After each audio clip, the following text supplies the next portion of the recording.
Altra lotta, Walker reagira, tu è Perisic, Mandzukic, il Super Mario,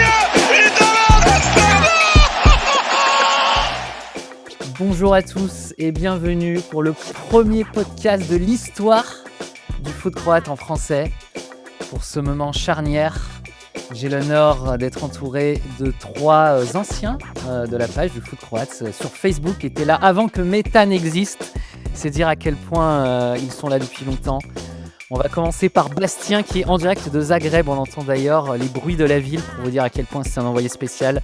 Bastien, bonjour et bienvenue dans ce premier podcast de l'histoire. Merci pour l'invitation et bonjour à tous, un grand plaisir d'être là.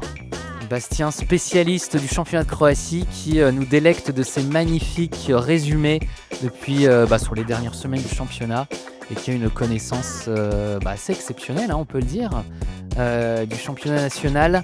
On a aussi Jonathan, supporter de Hajduk. Bonjour à tous et merci pour l'invitation, c'est vraiment un grand plaisir d'être là aussi avec vous. Bravo à toi et bravo à toi pour ton courage également. Merci. Et Dimitri qui est le journaliste, on peut le dire comme ça, qui est la seule personne sérieuse de ce quatuor, puisqu'il commente le championnat de national et encore plus, il était arbitre. Donc on le respecte immensément. Bonjour Dimitri. Salut à tous, merci de m'inviter. Et très content de participer à ce premier podcast et on va parler de sujets qui nous passionnent à tous, donc c'est parti.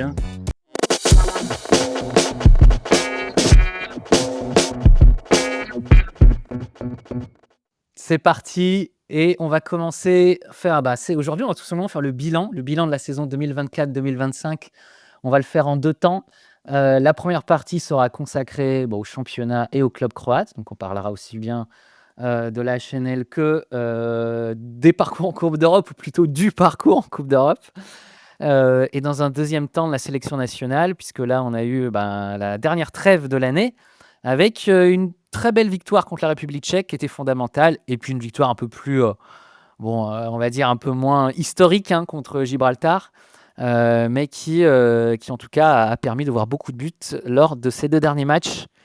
Mais sans attendre, nous allons parler du plus grand championnat d'Europe. Je parle bien sûr du championnat de Croatie de football, remporté cette année par Rijeka, qui est de retour justement en tête. On a eu quand même un duel à trois clubs assez intense cette année, un championnat très très disputé de bout en bout.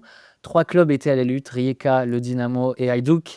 Et au final, ça s'est joué entre Rijeka et le Dynamo à la dernière journée de championnat. Égalité de points pour les deux équipes, 65 points. Ça s'est joué même pas la différence de particulière. Confrontation directe, en fait. C'est Exactement. Ça qui a fait la différence. Et c'était même pas... Je crois qu'il y avait... si je me trompe pas, il y avait une victoire, une défaite en fait, ça se joue en 3 matchs. Il y a eu 3 confrontations. Donc, il y avait un nul, une victoire, une défaite. Donc, en fait, c'était même à égalité sur ça. Mais sur la différence de but entre ces matchs-là, c'est-à-dire qu'il y avait eu un match du Dynamo particulièrement qui avait été une déroute contre Rijeka, je crois qu'ils perdent 3-0.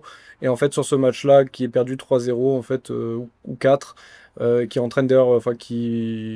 qui entraîne ensuite la chute de Cannavaro, parce que Cannavaro dans la foulée va perdre ensuite à Istra, aussi 3-0, donc sur ça notamment, en gros, la saison se joue et finalement sur des détails. Donc voilà, je sais pas si je dois commencer tout de suite à... Je vais peut-être faire juste un point sur le classement, Oui, comme ça on est au clair. bien Donc sûr. Rijeka, Dynamo, 65 points tous les deux, mais ça s'est joué, comme tu l'as dit, à la différence des résultats entre les deux équipes. Il a fallu un hélicoptère même à la fin du dernier match pour savoir où allait partir le trophée. D'ailleurs, c'était très bien mis en scène. Pour le coup, en termes de com, c'était assez réussi. Et puis, on a Hajduk derrière, qui est pas loin, qui est avec 63 points, donc à 2 points de retard. On a quatrième Varaždin, 49 points. Donc là, il y a quand même un gros écart. Mais du coup, Varaždin qui quand même disputera les qualifs pour l'Europa Conference League.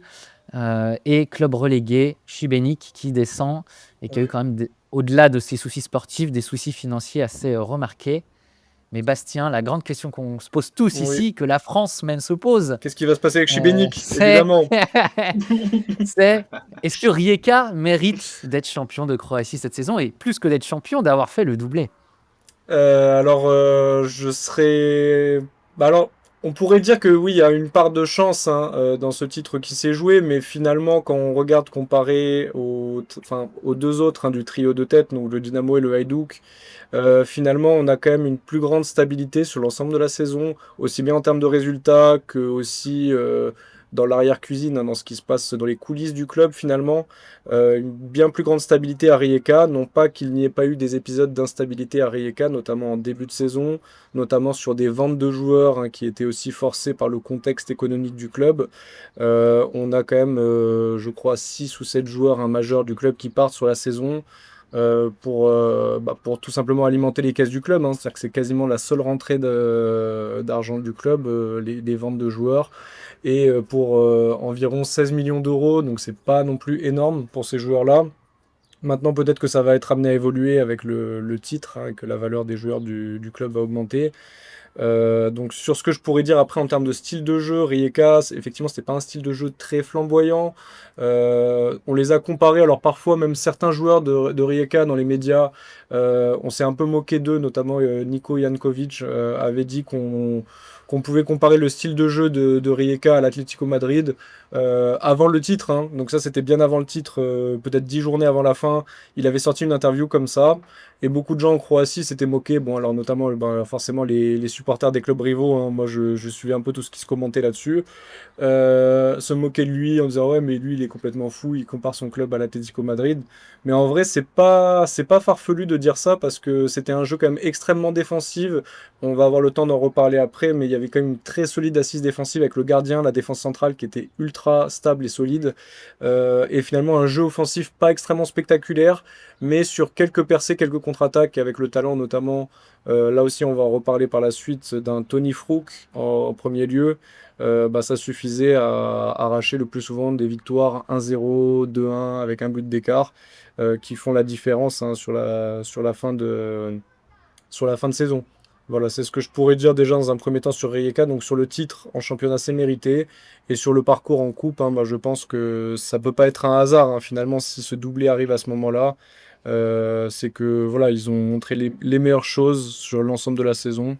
J'estime pas que ce soit volé en tout cas. Bon, je sais pas ce que pourront dire mes collègues sur ce championnat croate. Je sais pas aussi si tout le monde l'a suivi autant que moi, hein, je pense pas.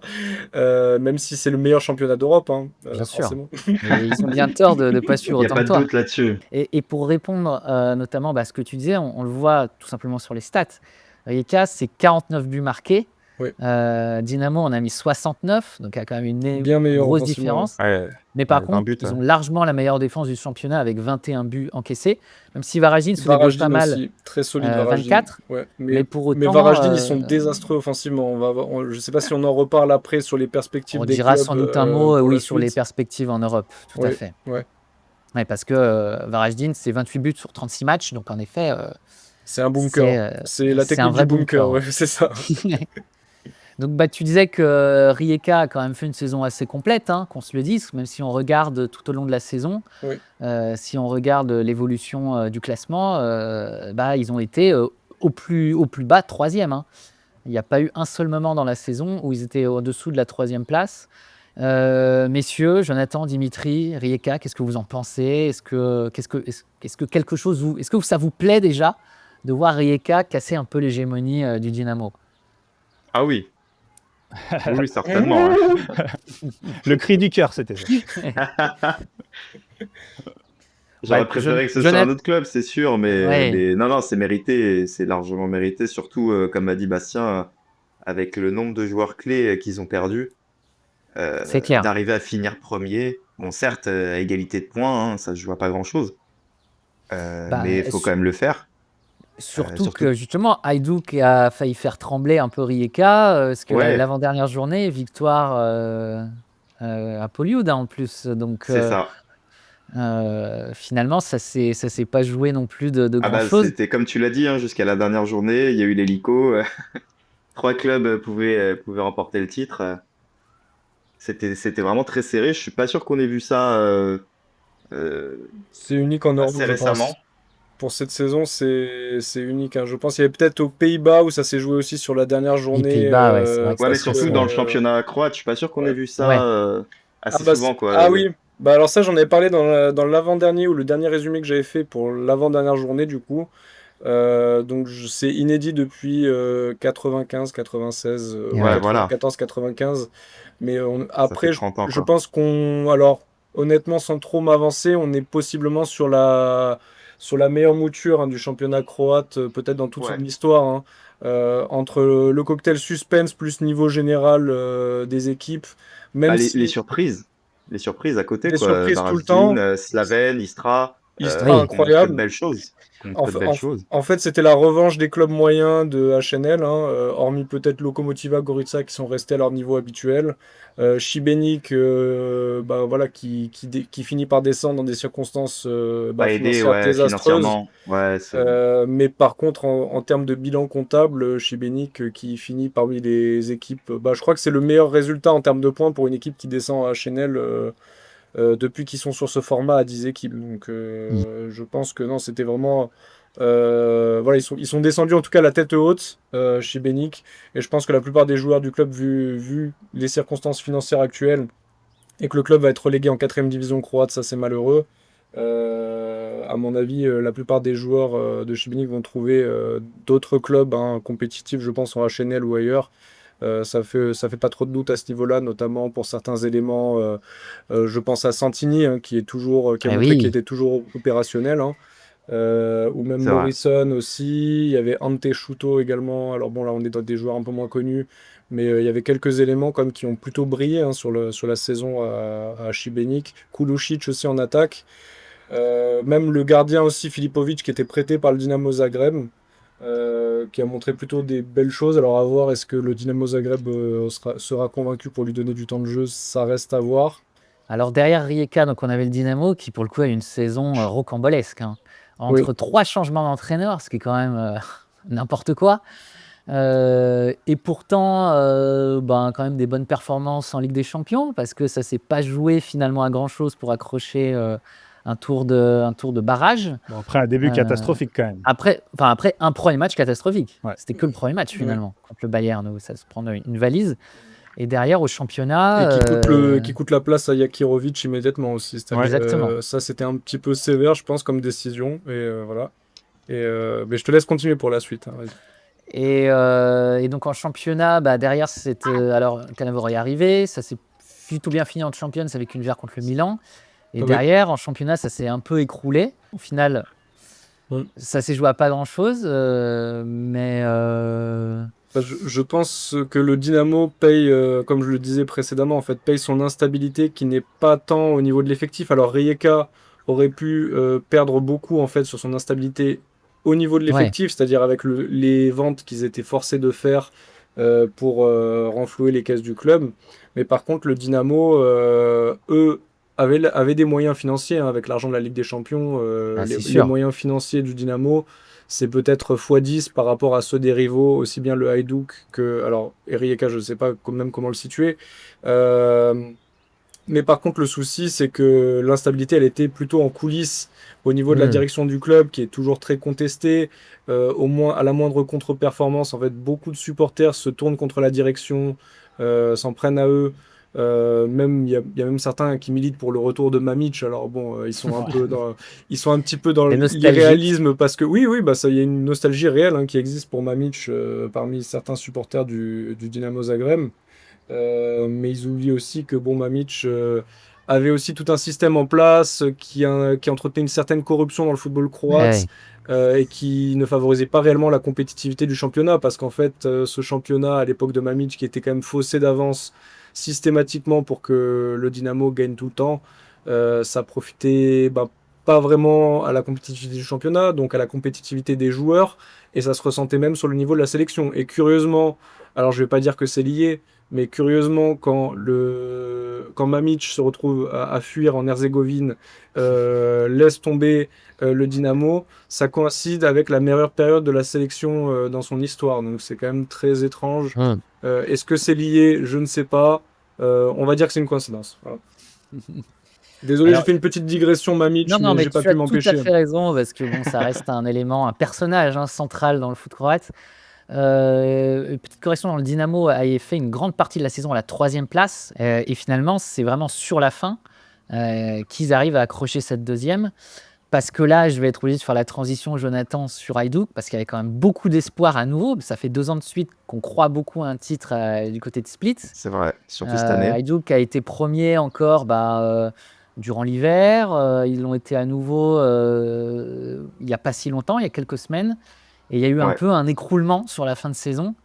C'est quand même, ça doit être quand même une déception Ouais, c'est supplémentaire. Hajduk qui fait du Hajduk, quoi. Enfin, ils se sabotent eux-mêmes. Enfin, je sais pas comment l'expliquer, mais Bien parce que aidé bon, par Gattuso cette année. Comment? Est-ce que c'était la faute de Gattuso, Jonathan? Je sais pas. Je pense pas. Là, au bout d'un moment, enfin, on a testé je sais pas combien d'entraîneurs. Dire que c'est toujours de la faute de l'entraîneur, c'est difficile parce qu'au final, on fait toujours la même chose.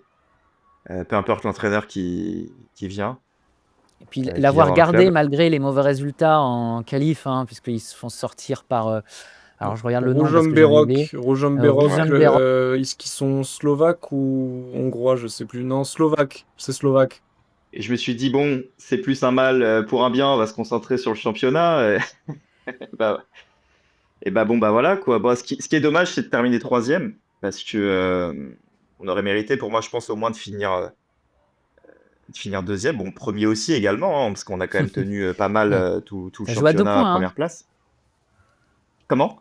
Ça se joue à 2 points. Donc, Ah bah c'est ça, c'est ça. Mais bon voilà, bah, forcément des matchs ratés, manque d'envie, je sais pas. On dirait que les gars ne jouaient pas le titre, euh, surtout sur les derniers matchs quoi. Certains, je dirais pas tous les joueurs, hein, mais on dirait que certains ne jouaient pas le titre quoi, et pas envie, je sais pas. Je sais pas si c'était la tactique de Gattuso ou si c'était les joueurs, mais, euh, mais ouais, surtout c'est qu'on a comme l'impression d'hab, qu'il j'ai envie manque de pas dire. grand-chose. C'est ça qui est d'autant plus frustrant. Cette année, il y a une forme de stabilité avec le coach. Il Ouais, y a il y a quand même un Rakitic qui est revenu. Il y a quand même des joueurs remarquables. ouais, Il y a des jeunes talents aussi qui sont quand même super intéressants. Et puis, ouais, tout à fait. bon, après, c'est souvent le cas à Split, mais il y a quand même toute une ville derrière. Et cette année, il y a quand même eu pas mal de matchs où il y avait un vrai intérêt populaire derrière les Ah mais c'est matchs à clair. Split, même C'est peut-être clair. encore Ah oui, plus oui, que c'est l'année clair. dernière. Après, il y a eu l'histoire avec Ivan Perisic au début Eh de oui, saison aussi. bien Alors, je sûr. sais pas, est-ce que ça a joué euh, sur Ouais, le moral des joueurs? T'en penses quoi, Jonathan, sur ça? Est-ce que on l'avait évoqué en privé, je crois, mais est-ce que Ouais, tu penses que ce serait pas Tottenham qui aurait un petit peu arnaqué le Hajduk en faisant une sorte d'échange avec Perisic contre Vučković? peut-être, peut-être, Parce ouais. qu'au final, ça ressemble à ça, hein, si on regarde. Ça ressemble un petit peu à ça, effectivement, ouais. Alors après, ça m'étonnerait quand même de la part de Perisic d'accepter ça, mais Peut-être qu'il a été utilisé. peut-être aussi. On saura pas, je pense, on saura jamais ça après. Mais c'est dommage en tout cas de pas l'avoir eu plus. Faudra inviter Ivan Perisic, qui doit être peut-être un peu francophone, hein. Il a Ah oui, vécu en en Belgique, plus, Oui, bah même à Sochaux Sochaux, il aussi. était Eh formé à oui. Sochaux, ouais. Donc ouais, il parle super bien français, ouais. Ouais, faudra inviter Ivan, hein, un de ces jours quand même. Ça serait pas mal, hein, pour qu'il puisse nous donner sa version des faits. exactement. Ouais, tout En à fait, ouais, ça serait exclusivité pas Il, pour. mal. il avait chargé un peu Gattuso, Perisic. Hein.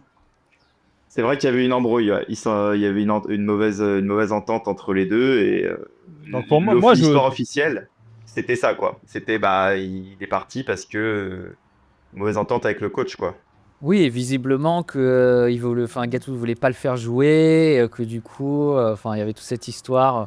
Je sais pas Ouais, si c'est Alors que aussi une quand tu histoire vois d'ego, la mais saison qu'il bien sort au sûr, PSV bien derrière, sûr. ah oui, oui. franchement, tu peux regretter, mais pleinement, parce qu'à mon avis, on le garde. Il y a de fortes chances qu'on gagne le championnat derrière. Avec un mec comme ça, je pense que tu gagnes le championnat. C'est pour ça que je le trouve sympa avec Gattuso quand même, sur cette saison. Parce que Bah, moi, ouais. j'ai un avis beaucoup plus tranché sur lui. Ah hein. bah, Ah oui, qu'est-ce que je t'en t'en penses, prie, toi, vas-y. de Gattuso? C'est vrai que je le portais pas dans mon cœur, hein, surtout avec ses passages précédents et tout. Pour moi, il a pas, bon, il a quand même gagné une Coupe d'Italie, je crois, avec le Napoli, si je dis pas de bêtises. C'est ça, oui. Bon, ça après, voilà. Son passage à Marseille, il est pas mémorable. Il est catastrophique.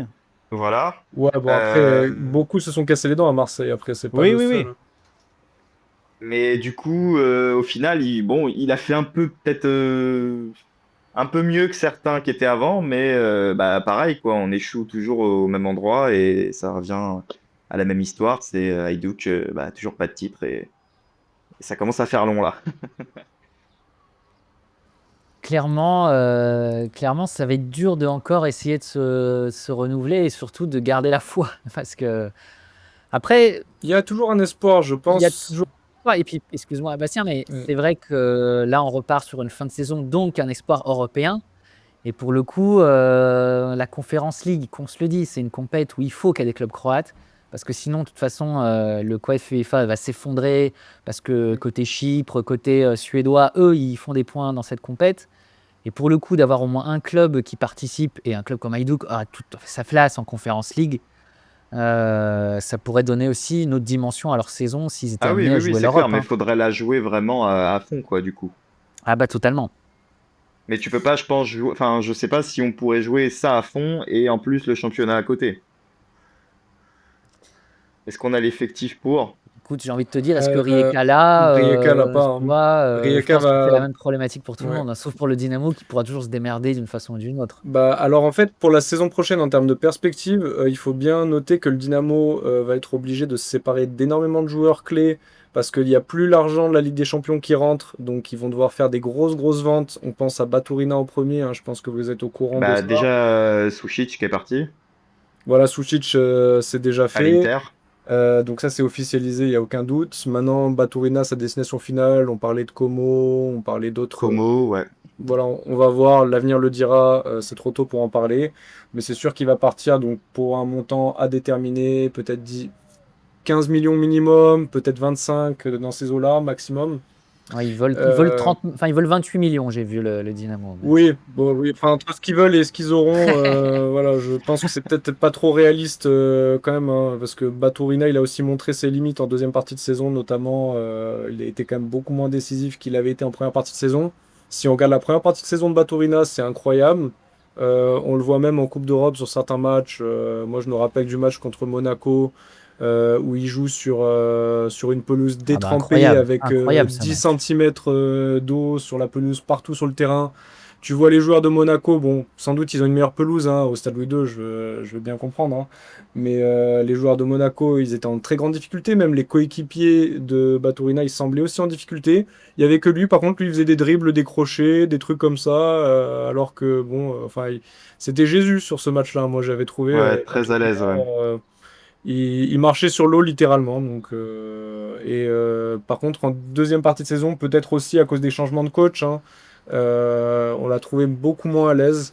Et je pense que bon, peut-être l'arrivée de Cannavaro, qui a essayé de faire un style défensif, qui savait pas trop même ce qu'il faisait en fait, hein, ça n'a pas trop marché. J'ai pas vraiment compris hein, qu'on vire Bielitsa comme ça aussi rapidement. Sachant que Bielitsa, j'avais l'impression que c'était lui qui voulait qu'on ramène par exemple Niko Galecic de Rijeka, qui est venu au mercato d'hiver. Et derrière, on vire Cannavaro, et Cannavaro il se retrouve avec Galecic, il sait pas quoi faire avec. Donc voilà. C'était étrange comment ça a été géré le Dynamo, et c'est finalement comme ça qu'ils vont payer. Hein, c'est qu'ils finissent avec une saison blanche en termes de titres. Donc je pense que c'est finalement logique, et voilà, c'est le résultat de beaucoup d'errements au niveau de la gestion du club. Hein. Voilà, donc sans appeler le retour de Mamic, je pense qu'ils peuvent quand même faire mieux la direction. En tout cas, là, il y a une vibe de reprendre, que ce soit à Split ou à Zagreb, un coach croate, un coach qui connaît le championnat. Donc c'est Kovacevic qui était Slaven Belupo, qui est nouvel entraîneur du Dynamo. Ça c'est confirmé, oui. Ça c'est confirmé. ouais. Et on parlait de Pour 12 fois Garcia, le il me salaire semble, qu'il pour gagnait au Slaven. Hajduk. Alors pas Rudy Garcia. hein, Et bien non, pas sûr. Rudy Garcia, non, l'entraîneur d'Istra, mais qui est Du Istra, la grosse équipe sensation de la deuxième partie Eh de oui. saison. Je crois qu'il est uruguayen de nationalité. Et il avait été, dans sa carrière de joueur, il avait été un joueur plutôt moyen en Espagne. Il avait été formé au Real Madrid. Par contre, il était passé par la Castilla. Donc voilà. Et après, c'est quand même sa première grosse expérience convaincante, je pense, à Istra cette saison. Et là, ça paye. Donc avec un contrat à la clé au Hajduk. Et peut-être en perspective voilà, des transferts entre Istra et le Hajduk. Parce que finalement, il y a quand même des bons joueurs à récupérer, je pense, du côté d'Istra qui ne jouera pas l'Europe, malheureusement. J'aurais bien aimé à la place de Varajdin, en vérité. Et il y a énormément de très bons éléments, je pense, à aller piocher du côté d'Istra pour le Hajduk, et qui seront quand même, je pense, faciles à convaincre si le coach est parti du côté du Hajduk. Donc tout n'est pas si noir pour le Hajduk, je pense qu'il y a moyen de faire quelque chose. C'est notre Luis Enrique. Exactement. Mais en vérité, oui, il y a un style de jeu, bon voilà, toute proportion gardée, mais très offensif, un petit peu à l'espagnol. Donc voilà, ça peut se comparer. Et alors, tu nous as dit tout à l'heure en présentation, pour revenir une dernière fois sur Rijeka, qui est quand même le champion, qui a fait le doublé avec la coupe. Tu voulais nous parler un peu aussi du jeu de Rijeka, qui était, donc en termes de stats, on l'a vu, qui prennent peu de buts. Beaucoup de 1-0 aussi. Mais c'était finalement vachement efficace. Très redoutablement efficace, avec à la finition principalement donc Tony Frouk, qui était vraiment l'élément clé depuis même maintenant 2 saisons, je pense, du côté de Rijeka. Et clairement là, alors déjà l'année dernière il était quand même très très bon avec Djalovic, il jouait plutôt en numéro 10. Cette année, faute de mieux, finalement, en fait, Djalovic, il a un peu bricolé avec ce qu'on lui donnait. Franjo Ivanovic est obligé de partir après le début de saison catastrophique, donc l'élimination contre l'Olympia Ljubljana. Et à ce moment-là, moi, j'aurais pas misé un copec sur un doublé Coupe Championnat de Rijeka cette année-là, sachant que le dernier, il y avait déjà eu un doublé Coupe Championnat, mais c'était en 2017, si je me trompe pas. C'est ça, ouais. Et d'ailleurs, à ce moment-là, Zdravko Mamić avait fait une déclaration et avait dit parce que lui, il avait déjà perdu la direction du Dynamo Zagreb à ce moment-là, mais il faisait déjà des petits commentaires footballistiques depuis l'Herzégovine, et il avait annoncé que voilà, si lui restait au Dynamo, en fait, ça ne pourrait jamais arriver un doublé Coupe Championnat de Rijeka à nouveau. Donc c'est pour ça que maintenant il y a des gens, Mais bien sûr. il y a des gens, des supporters du Dynamo qui militent pour Mamić, parce que voilà, ils pensent que voilà, du temps de Mamić c'était mieux. À l'époque, il n'y avait pas de doublé Coupe Championnat de Rijeka. Voilà, c'était le bon vieux temps, quoi, finalement, pour eux. Donc voilà, bon, c'était le bon vieux temps où on écrasait complètement le championnat. Est-ce que pour toi, Frouk est le meilleur joueur de la saison dans le championnat croate? Alors, toute position confondue, clairement oui. Parce que justement, en plus, il a montré une grosse capacité d'adaptation. Il était parfois tout seul en attaque. On lui disait, bon, débrouille-toi, voilà, on va t'envoyer un ballon de temps en temps. Puis dribble 3 joueurs, garde le ballon et attend que quelqu'un vienne en soutien, remise. Ou fait un exploit individuel, marque. Et alors voilà, ça marchait pas tout le temps, forcément, parce que Frouk livrait à lui-même face à 2, 3, 4 défenseurs. Puis à la fin, il était connu, c'est-à-dire que les adversaires aussi s'adaptaient et faisaient un double, triple ou voire triple marquage sur lui. C'est arrivé notamment d'ailleurs lors du match perdu contre le Hajduk en fin de saison, où en gros le Hajduk de Gattuso, c'est peut-être la seule fois où Gattuso a innové tactiquement. Ouais. Clair. Gattuso est passé à une défense à 3 centraux en fait spécialement pour Frouk. Vu que Frouk était positionné, c'était aussi une erreur de Djalovic. Il avait Chop sur le banc, il aurait pu le mettre en attaque. Douillet Chop, je précise, voilà le fameux Douillet Chop pour ceux qui connaissent. Le GOAT. Et Douillet Chop, mine de rien, oui, qui a joué aussi pour énormément de clubs croates différents. Un mercenaire, ouais. Ouais.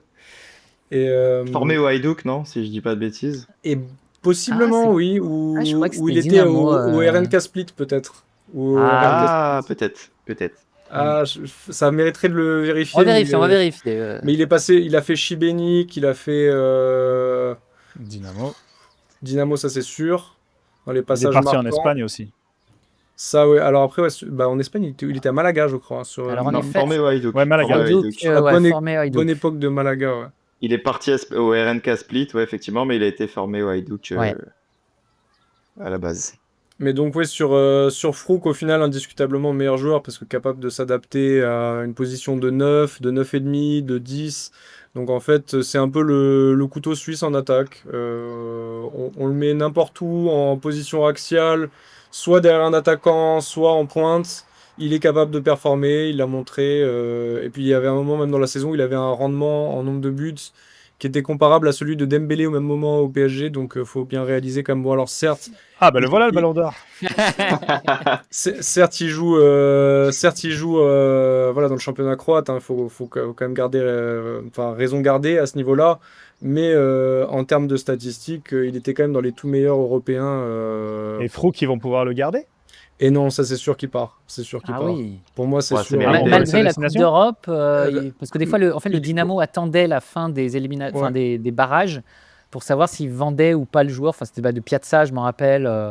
Ils avaient attendu le bout du mois d'août avant de Ouais. l'envoyer en Italie. Il n'y a pas cet objectif à Rijeka. Rijeka peut pas se permettre ça. Et alors, je Ouais. pense qu'il faut que je revérifie, mais je crois qu'il lui reste 1 an de contrat. Donc, ils sont obligés de le vendre maintenant.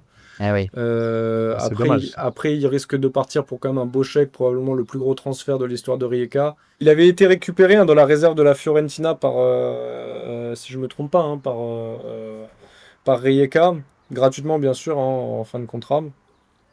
Et c'est ce que fait Rijeka régulièrement en fait pour se réapprovisionner en joueurs. Ils Ouais. font C'est le cas pour Pachalic aussi à Dortmund. Ivanovic Ouais. récupéré en réserve de Augsbourg où il n'avait pas joué un seul Ah match ouais. en pro. Punaise. Et au final, on voit ce que ça donne. Alors, bon, je sais pas, hein, c'est peut-être que les gros clubs européens n'aiment pas trop faire lancer des Croates en pro, je sais pas, mais bon, Rijeka, eux, en tout cas, ils aiment bien. Et C'est ça marche. leur Et plan. ça marche. Quel sujet? On était plutôt sur encore faire le bilan de la saison, sur les meilleurs joueurs de la saison. Donc, Frouk, c'est sûr, clairement. Pour ce qui est après, peut-être rapidement parler des gardiens, on peut faire ça dans l'ordre par ligne. Les gardiens, pour moi, Zlo Mislic, le gardien de Rijeka, indiscutablement. Euh, je pense que c'est le meilleur gardien. Après, il y a aussi Souchak, le gardien de Slaven Belupo, qui a fait quand même une très belle saison.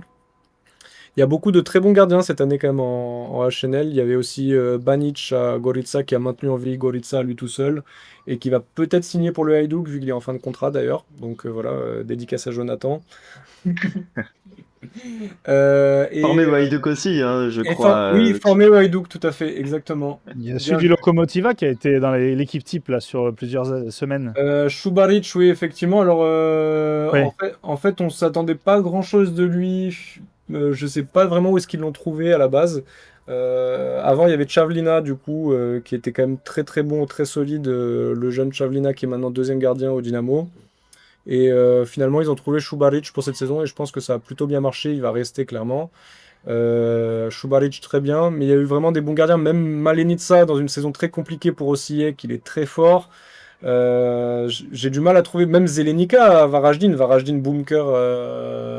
bunker infranchissable. Oliver Zelenica très très fort aussi. Filipovic à Šibenik aussi très fort. Même Majkic à Istra, il fait quand même une bonne saison. Donc je vois que des satisfactions en fait à ce poste sur le championnat. J'ai du mal à trouver. En fait, les gardiens Mis du à part, Dynamo, les gardiens du mis à Dynamo, part le gardien du Hajduk, ah, ah oui, ah, oh là là. qui coûte Ouh, quand merci de même, me je le pense, rappeler. le titre sur Merci de me le certains matchs. rappeler. Merci de me le rappeler. Je l'avais oublié lui, Lucic. Quel Qui a carnage. gagné son billet Euh, retour pour l'Autriche. Ah oui, mais je crois qu'il lui reste quand même 1 an de contrat, hein. Je crois bien. Ou alors il est en fin de contrat. Bon, en tout cas, j'espère qu'il est en fin de contrat pour vous, comme ça au moins bon débarras. Bah, sur la fin, il faisait jouer le jeune. Silic, Encore un an, il est en- ouais. Silic, tout à fait. Ouais. Très très bon Silic. Je pense que ça va être lui, hein, alors peut-être le numéro 1 en championnat. Et Banic, ça serait plus un gardien de coupe. Moi, je le vois comme ça. Pour jouer la Coupe d'Europe, Banic, du haut de ses 30 ans d'âge, je pense que ça peut le faire. Ou donner complètement les clés à Banic, mais je pense que Silic, quand même, il avait montré des belles choses en fin de saison. Ce serait dommage de ne pas le faire jouer l'année prochaine. Ouais, c'est vrai. Donc, en fait, les seuls gardiens qui n'ont pas été vraiment à la hauteur sur l'ensemble de la saison, ouais, c'est effectivement le Lucic et je dirais un peu les gardiens du Dynamo aussi, mais qui payent finalement l'instabilité en défense et aussi en termes de coaching du club. Pour ce qui est de la défense, après, moi je mettrais quand même la charnière centrale de Rijeka, hein, Radelic, Majstorovic, c'était infranchissable quand ils étaient là. Rien à dire. Au niveau des latéraux, j'ai un peu du mal par contre à définir. J'avais bien aimé Shimon Ergovic hein, au Hajduk quand même, donc moi j'ai bien envie de lui donner une place. Même Diallo de l'autre côté, il était pas mal. Diallo, ouais, très bon. Ronael Pierre Gabriel quand même pour un joueur du Dynamo aussi, je trouve qu'il a fait quand même des belles choses, hein, l'ancien Nantais. Je sais pas si après vous pensez à d'autres joueurs en latéraux. Pour moi, c'était pas mal. Et après, dans les milieux axiaux, si on doit passer au milieu axiaux, Rakitic, il fait clairement une belle saison quand Oui, même. mention. T'as Ouais, pas on est cité obligé de le Purpic en citer. défense centrale. C'est vrai. Dominique Purpic Purpic a fait une belle saison. Oui, qui a quand même oui. fait une belle saison. C'est ça, il est très jeune aussi, il faut le dire. Après, 21 ans, ouais. après voilà, pour moi, clairement, Radelic, Majstorovic sur la complémentarité, je suis obligé de nommer ces deux-là en défense si on fait une équipe type, parce que ça marchait vraiment trop bien ensemble et puis ils ont trop d'expérience. Mais clairement, après le jeune Purpic, pour la suite, il y a des belles perspectives d'avenir. On a vu aussi même un autre central très jeune aussi du Hajduk arriver en fin de saison contre Rijeka notamment, lors du match qu'ils avaient gagné. Skelin, très fort aussi, qui a, Skelin. je crois il a Je l'ai 18 pas 18 assez ans, vu. Ouais. Ouais, je l'ai 18 pas assez ans. vu. Mais non, en fait, il y a Il a fait que vraiment, 3 matchs. vraiment, je pense que voilà, entre le coach qui arrive, donc Garcia, avec quand même, je pense, des intentions au niveau du jeu qui peuvent être prometteuses, peut-être la possibilité de ramener aussi les meilleurs éléments de d'Istra au Hajduk.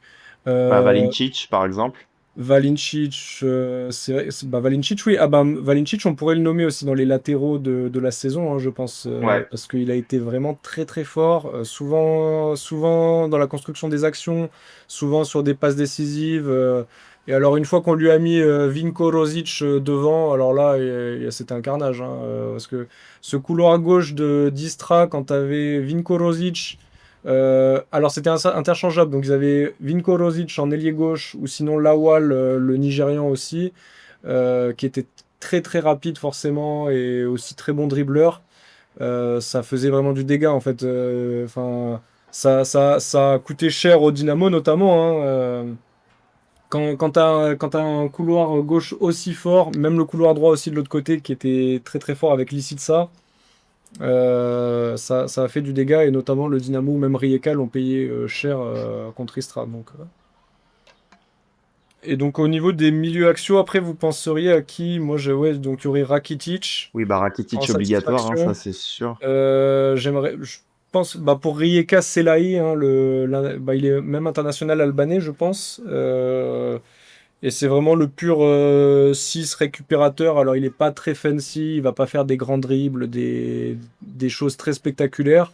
Mais par contre, il est toujours là dans le repli défensif. Et je pense que c'est pas un hasard si la défense aussi de Rijeka était si infranchissable. Parce que tu as une espèce de double lame qui était en place avec Selahi plus l'autre défensif qu'ils avaient, c'était Petrovic, le Slovène, qui est lui aussi international slovène d'ailleurs. Une équipe très cosmopolite Balkan, hein, l'équipe de Rijeka d'ailleurs, parce qu'on avait un Serbe, des Bosniens, un Albanais, il y avait vraiment un peu de tout dans cette Slovène. équipe.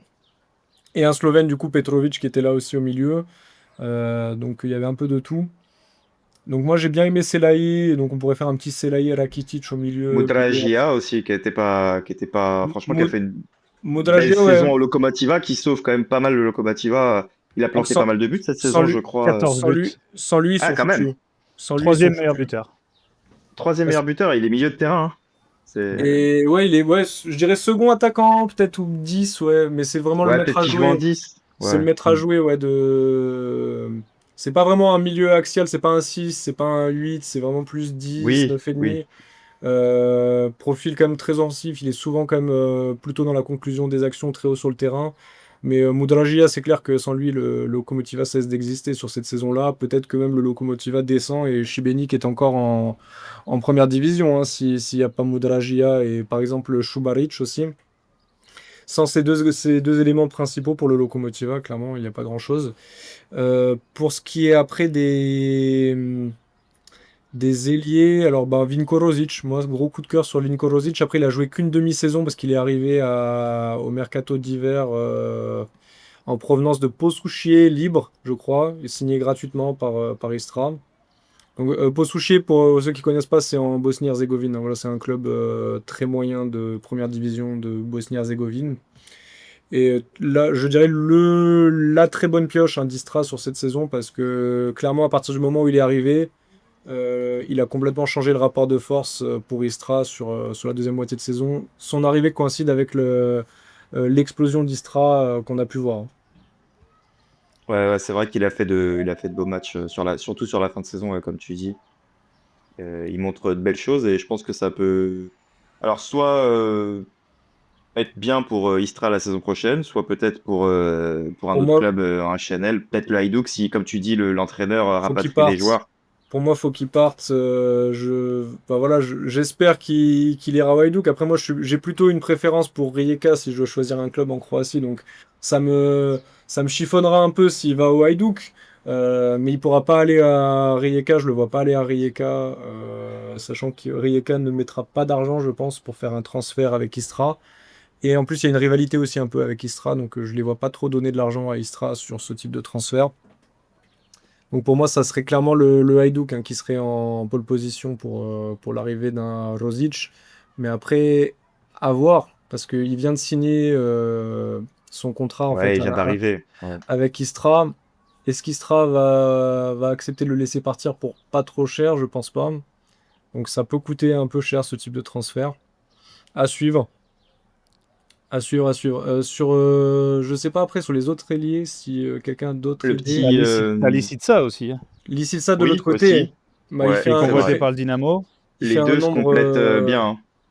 nombre d'assists incalculable sur la deuxième moitié de saison. Il a quel âge, lui? 21 ans. Ouais, c'est ça, très Ah jeune ouais. aussi.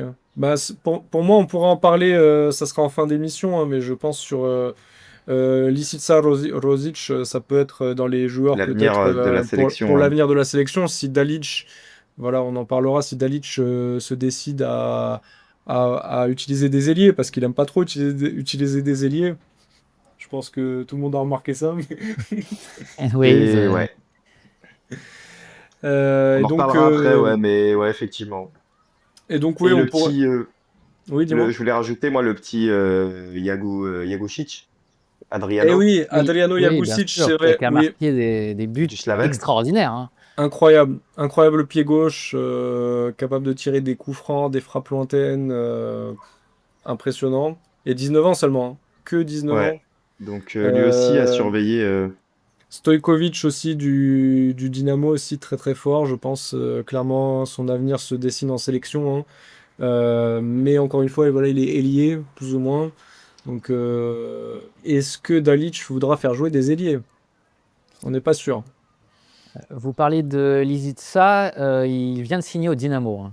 Ah ok, Ah, c'est il vient de fait. signer? C'est fait déjà? Ouais, ça a été confirmé aujourd'hui, vous Ah bah voyez. tu vois, Ah, info exclusive. Alpha Info Football. exclusive. Faut suivre ce podcast. On a les infos en direct. Exactement. Merci C'est Cédric pour cette info exclusive. Fabrizio Voilà. Manic qui m'a donné les infos, hein. Voilà, Donc, Ah oui, ouais. effectivement, à l'horizon, je vois une fumée bleue qui se dégage, donc ça veut dire que voilà, ils ont recruté un joueur. Ouais, c'est comme ça que ça marche. C'est comme au Vatican, hein. C'est pareil. Exactement. Ah ouais. Je le vois depuis mon balcon. Pour combien ils l'ont signé? Tu as Là, il y la a modalité? il y a que le poste officiel, hein, pour l'instant. J'essaye de voir, mais visiblement, il était supporter du Dynamo quand il était petit, il Oui, portait le ça maillot. je le savais, ouais. J'avais entendu parler de cette histoire. Ah, de toute façon, c'était sûr que ce joueur-là allait voulait- bouger, il- que ce il soit voulait, hors championnat ou top 3. Mais en tout cas, oui, c'était sûr qu'il allait bouger.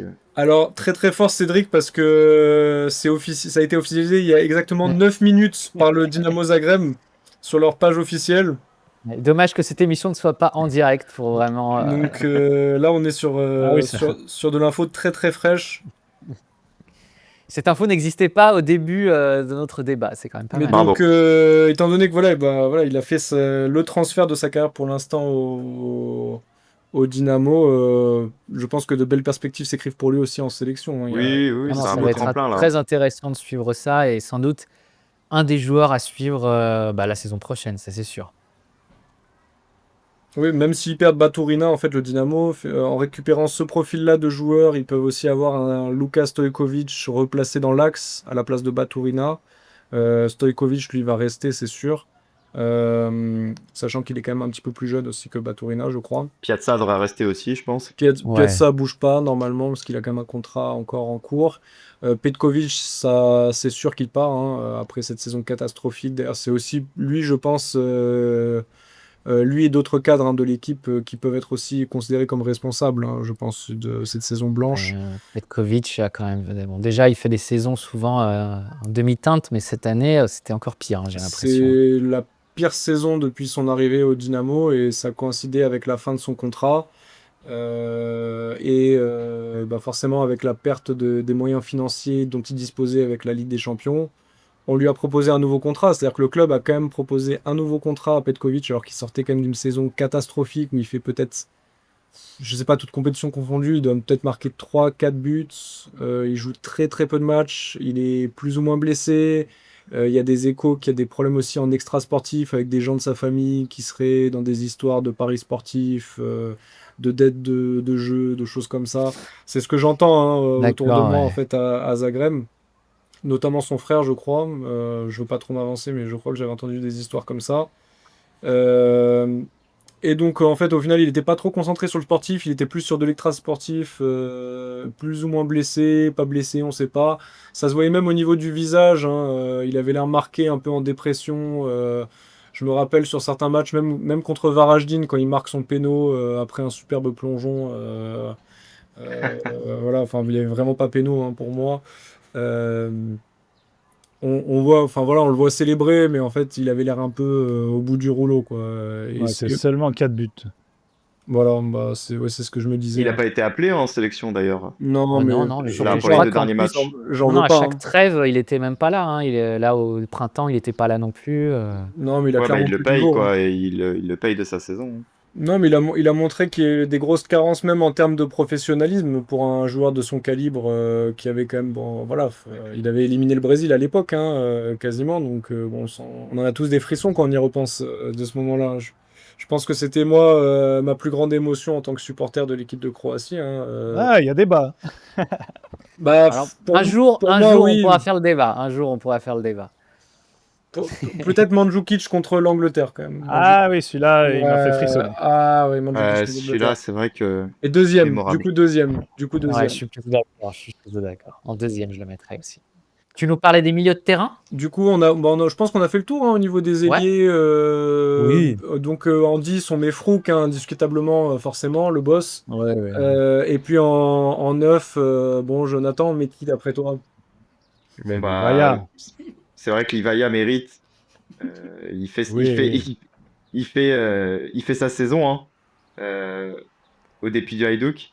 Il met Et, toujours son lot de buts. Hein. Il est meilleur buteur. Meilleur 19 buteur buts. d'ailleurs de la saison. C'est ça. Même si la saison d'avant c'était pas ça. Bon bah ça reste quand même Livaya. Il est là quand il faut, il répond présent, il plante. Et donc ouais, il mérite, je pense, comment dire, cette place de meilleur attaquant du championnat. Oui, Même, bah, il a même montré si- qu'il était au-dessus même du niveau de jeu du championnat, hein, clairement. Oui. Il pourrait jouer, bon alors peut-être pas dans un grand championnat européen en toute facilité, Non, mais mais il pourrait tu- jouer facilement en Grèce, en Turquie. Ah oui, bah il y aurait des échos. En Hein. Grèce, il y Enfin, était. apparemment, Beşiktaş est venu au renseignement encore sur lui, mais Oui, en Grèce, il y était, c'est vrai. d'après ce qui se dit, à suivre hein, pour ce mercato, mais Livaya a vraiment décidé de pas partir du Hajduk. Hein. C'est sa vie le Hajduk. Quoi. Eh ben tant mieux. Au moins une satisfaction. Au moins une satisfaction. Et Exactement. mention spéciale aussi quand même à Ivan Santini, Ah, C'est vrai. Oui. qui a quand même, malgré la relégation de Šibenik, répondu présent et malgré son grand âge aussi. Je sais plus quel âge il a, Santini. Oula, Ivan ouais, Santini, c'est 7 buts cette saison et il a 36 ans. Voilà. Oui. Pour, Bah, alors c'est pas l'apport statistique qu'on va récompenser, mais pour moi c'était vraiment Oui. la grinta, c'est-à-dire qu'il C'est était, ça. il faisait même des pressings de malade pour son âge. C'est ça. On voyait la heatmap sur les matchs de Santini. Moi, je m'amusais à regarder ça sur l'application SofaScore. Il notamment, redescendait ce que beaucoup au j'utilise. milieu, ouais. Ouais. Il avait une heatmap d'un joueur qui est plus un milieu de terrain récupérateur. On le voyait, il était partout en fait sur le terrain. Ouais. Il nous faisait des heatmaps à la Griezmann sur sa grande période. Donc voilà, bon, après ça reste en championnat croate, mais on va pas le comparer à Griezmann, c'est pas l'objectif. Mais par contre, vraiment très très fort et sans lui, Šibenik n'aurait pas fait cette saison-là. Maintenant, dommage que ça se finisse comme ça, mais il n'a pas annoncé sa retraite, donc peut-être qu'on le reverra sur les terrains, j'espère en HNL. Hein. Il veut rester en Croatie de toute façon. Peut-être que le Hajduk pourrait se positionner pour Santini. Pourquoi pas? Ah, c'est mieux que Trajkovski, je pense. Ah ben voilà, Trajkovski est parti de toute façon, ça c'est sûr, il part. Hein. Eh ben merci. Donc même si en fin de saison il a montré quelques petits points encourageants, on l'a vu marquer Ouais, quelques fois, c'est mais pas... ouais. pas à la hauteur d'un joueur annoncé international macédonien. Non, Voilà, non, c'est clair. pas grand chose au final. On est resté sur notre fin avec Trajkovski. Mais Un petit peu, ouais. ouais, mais la mention honorable pour Santini, ouais, j'accepte totalement et peut-être alors lui il veut pas partir de Dalmatie, hein, il est très dalmate, il est originaire de Zadar je crois. Pour sa fin de carrière, à mon avis, il veut pas trop bouger. Donc, si le Hajduk faisait une offre pour lui, je pense qu'il serait bien chaud de venir. Et puis, il a plus de contrat avec Šibenik, vu que le club est Pour faire rétrogradé. souffler Livaja, pourquoi pas, hein. Ah, mais clairement, et puis, voilà, s'il faut jouer sérieusement la Coupe d'Europe en espérant qu'il le fasse, ça peut servir d'avoir un élément comme ça d'expérience pour jouer en Ouais, championnat. aussi, ouais. Pour voilà, donner peut-être un peu plus de temps de jeu sur la Coupe d'Europe à Livaja et en championnat, ça serait plus Santini. Donc C'est vrai. intéressant. Eh ben messieurs, je crois qu'on a fait un très bon bilan de Ouais. cette saison 24-25 en Croatie. Merci pour cet excellent débat. Et encore, je pense qu'on aurait pu en parler encore longtemps. Il y avait beaucoup à dire, ouais.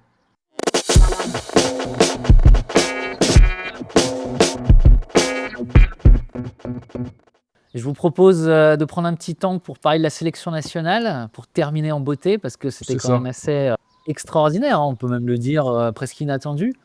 On a eu donc le début des éliminatoires pour la Coupe du Monde 2026 qui ont eu lieu ces derniers jours. Tout d'abord, une victoire contre Gibraltar 7-0, victoire historique. La Croatie n'avait jamais gagné à l'extérieur par autant de buts d'écart. C'est vrai que des valises comme ça, on n'en voit pas souvent avec la Croatie. Mais ça faisait plaisir, hein. Ils ont dû être mis au courant qu'on allait organiser le podcast Je de l'actu pense, foot ouais. croate. Ils savaient qu'on allait Et ils se sont dit, prendre- bon les gars, Pression. là il est temps de leur donner du contenu, hein, c'est important. Donc c'est fini les matchs où on marque un but ou deux par match. Là ils se sont dit on On envoie va en la mettre sauce. 7. Donc voilà, dédicace à Ivan, à Ah bah là, il y en a Ivan pas mal. Perisic. Oh là là, les dédicaces sont nombreuses, dédicaces à tout le monde. finalement, hein. Dédicace à toute la team. C'est très fort. Et il y avait donc le deuxième gros match, c'était, on peut le dire, le match le plus important parce que la République tchèque, c'est le gros adversaire du groupe de qualification, d'autant que le format a un peu changé, il y a moins d'équipes maintenant. Donc Croatie-République tchèque qui se jouait à Osijek. Et là, on a eu quand même un 5-1. Alors bon, première mi-temps, comme disait Jonathan tout à l'heure, on a fait quelques doutes. C'était un petit peu... enfin, il y avait toujours cette histoire de possession, parce que la possession à la Croatie, on a l'habitude. Mais pour autant, on sentait que ça pouvait quand même un peu basculer encore d'un côté ou de l'autre. Kramaric marque juste avant la mi-temps et ça fait beaucoup de bien. Ça s'emballe en deuxième. Égalisation de la République tchèque. Juste derrière, ça va assez vite à nouveau. Penalty sifflé grâce à la VAR sur une faute de Budimir. Modric qui transforme et derrière, c'était la folie parce qu'on a eu en un quart d'heure, en comptant le but de Modric, on en a 4. Et la République tchèque s'est totalement fait atomiser, on peut le dire, à ce moment-là. Et on termine avec une prestation suffisamment solide pour que Dalic nous dise à la fin du match que c'est sans doute l'un des meilleurs matchs de la sélection nationale. Alors, est-ce qu'il s'est enflammé en tout cas, qu'est-ce que vous avez pensé de cette trêve internationale et surtout de ce match contre la République tchèque? Peut-être, allez, Dimitri, qu'est-ce que tu en penses? Bon, déjà, moi, je minimise pas la victoire sur Gibraltar parce que 7-0, c'est pas rien, hein, même contre des petites équipes. On a tendance à dire il y a de moins en moins de petites équipes quand même en international. Et 7-0, faut les passer quand même. Alors certes, la France l'avait fait, mais la République tchèque avait gagné que 4-0 hein, contre Gibraltar. Le Monténégro a gagné 3-1 contre Gibraltar. Donc voilà, moi déjà, je minimise pas ça. Et puis en plus, ça les a mis en confiance pour la République tchèque. Et effectivement, la victoire là, contre la République tchèque, elle est très très importante pour la suite. Au-delà de la manière, etc., c'est comptablement, c'est vraiment, vraiment intéressant pour la suite. Là. Dalic, il a dit hein, qu'ils ont quasiment déjà un pied en Coupe Bien du Monde sûr. grâce à cette victoire. Parce qu'en cas d'égalité de points, la différence de but particulière qui est appliquée lors des éliminatoires, là, il y a quand même une bonne marge d'avance. Eh oui, donc c'est vraiment important d'avoir gagné 5-1. Et puis effectivement, la manière y était. Donc on a de quoi se réjouir sur ce début de qualification, clairement. Ouais. Ah, c'est sûr, ce qui est intéressant, on a quand même une nouvelle dynamique qui semble se créer, alors, avec les anciens qui sont toujours là, parce que qu'on le veuille ou non, Perisic a encore été énorme sur les 2 matchs. Il a eu 10 sur 10 à Gibraltar, c'est jamais arrivé pour un Croate. Hein. Exactement. Oui, j'avais vu ça, ouais. Première fois. Perisic, pour moi, il a été... franchement, il a quasiment jamais déçu avec la sélection. Ouais, c'est sûr. Non, c'est clair. Ouais. Après, il revient de loin, hein, parce qu'après la blessure terrible qu'il a eue à Tottenham, moi, à ce moment-là, tu me disais qu'il allait revenir au top niveau. J'y croyais pas, honnêtement. Non, surtout quand tu le vois derrière signé au Hajduk, tu te dis je le vois signé au Hajduk, c'est bon. Je me dis, il va sortir sa chaise longue, il va se mettre sur la plage à Split et puis il va bronzer, c'est tout, tu vois. Moi, je m'attendais à une fin de saison comme ça, tu vois. Fin de carrière comme ça, pardon. Et au final, bon, ça finit un peu en eau de boudin du côté du Hajduk, hein, on n'épiloguera pas là-dessus. Il va à Eindhoven et sans doute le meilleur choix possible. Hein. Clairement, il chope le titre. Il chope le titre sur le buzzer dernière journée parce que l'Ajax de Francesco Farioli, ancien coach de Nice d'ailleurs, qui était très moyen à Nice aussi, il faut le dire. Mais c'est mérité. Donc là, il paraît qu'il pourrait partir du PSV. Ouais, ça parle. Vous avez entendu où? Oui, on a entendu, mais on n'ose pas trop y croire. Alors, Barcelone. Moi, j'ai entendu le Barça aussi. Hein. Le Barça, ouais, c'est fou. Je pense qu'il a un bon agent quand même, qui doit le proposer. Ouais, voilà, le de problème, partout, c'est que ça n'a pas été vraiment confirmé par SN et tout, visiblement. Donc, la rumeur, elle vient de l'entraîneur, hein, Hansi Flick, qu'il a eu au Bayern. Oui, tout à fait. Mais je pense que vaut mieux attendre avant d'en parler, parce que ça me semble quand même un peu ambitieux d'imaginer Perisic au Barça. En fait, il devient meilleur alors qu'il est plutôt sur la fin de sa carrière. Donc c'est comme du bon vin, quoi, Perisic, finalement. Comme Modric, hein, peut-être à l'image de Modric. Je sais pas ce qui se passe en sélection croate pour que les anciens brillent autant. C'est extraordinaire. Hein. C'est au-delà de ma compréhension, surtout dans le foot actuel. C'est totalement hors norme. Et voilà, et vu les exigences physiques du football moderne, qu'ils arrivent à être encore compétitifs comme ça, alors qu'on leur demande toujours plus de courses, toujours plus d'efforts au niveau défensif, au niveau offensif. Et Modric et Perisic, ils sont toujours là pour répondre présent. Modric, à son âge, il a 39, bientôt 40, 39, je crois. 39, ouais. Il fera une Coupe du Monde à 40 si tout se passe bien. Et apparemment, il signe au Milan AC aussi. Alors on va voir, à suivre. Quasi acté, fait, c'est même acté visiblement aussi. Si Fabrizio Romano a fait un post, c'est bon. Hein. Ouais, la Gazzetta confirme aussi. Donc bon, après, dans les transferts, il peut y avoir des trucs au dernier moment, mais ça semble acté. Hein. Il n'a pas confirmé en conférence de presse là, mais il attendait la fin du rassemblement. Il a fait un petit sourire quand on lui en a parlé aussi. Ouais. Mais il m'a inquiété, moi, Modric, sur le début de match hier. Hein, parce qu'il a perdu 3 ballons d'affilée. Et il avait une attitude bizarre. Il défendait rapidement, mettant les bras quasiment par terre. Je me suis dit, oh là, il n'est pas dans son assiette. Et puis finalement, après, ça a été. Et au final, il a perdu 4 ballons dans tout le match, alors qu'il en avait perdu 3 dans les 10 premières minutes. Après oui, c'était peut-être un mauvais passage. C'est vrai que j'ai pas vu ça. Donc merci pour cette analyse, parce que j'avais regardé le début de match et c'est vrai que peut-être il était à l'image de son équipe, hein, Modric, finalement, ou peut-être que l'équipe était à l'image de Modric. Je sais pas dans quel sens ça fonctionne, mais la première période était pas si convaincante que ça contre la République tchèque. Il y avait quand même, alors pas vraiment de l'inquiétude. Non. Mais c'était dans la continuité de ce qu'on avait déjà pu voir contre des équipes de ce niveau-là. Ouais, en ça fait. peut vite. Ouais, En une fait, possession c'est le truc, stérile. c'est une possession, Voilà. mais Moi, qui je, génère moi, je, pas vraiment de je caisse, sentais qui peut qu'on vite était devenir une parti. inquiétude. Ouais, ça ressemblait vraiment au match piège en fait qu'on a déjà Ouais, vu. totalement. Ouais, mais ils avaient envie de se projeter rapidement vers l'avant quand même, contrairement à d'autres matchs où c'était une possession au milieu de terrain. Là, on voyait Kramaric qui remuait, Perisic qui remuait, même Pasalic remuait. Et je me suis dit quand même, c'est un état d'esprit assez intéressant. Et quand je parle de l'attitude de Modric, c'est que je l'ai vu plusieurs fois cette saison au Real, quand il défend rapidement, en fait, en mettant quasiment ses bras au sol, en se baissant, quasiment en s'accroupissant. Et ça, c'est mauvais signe, en fait, chez lui. C'est quand il va moins bien.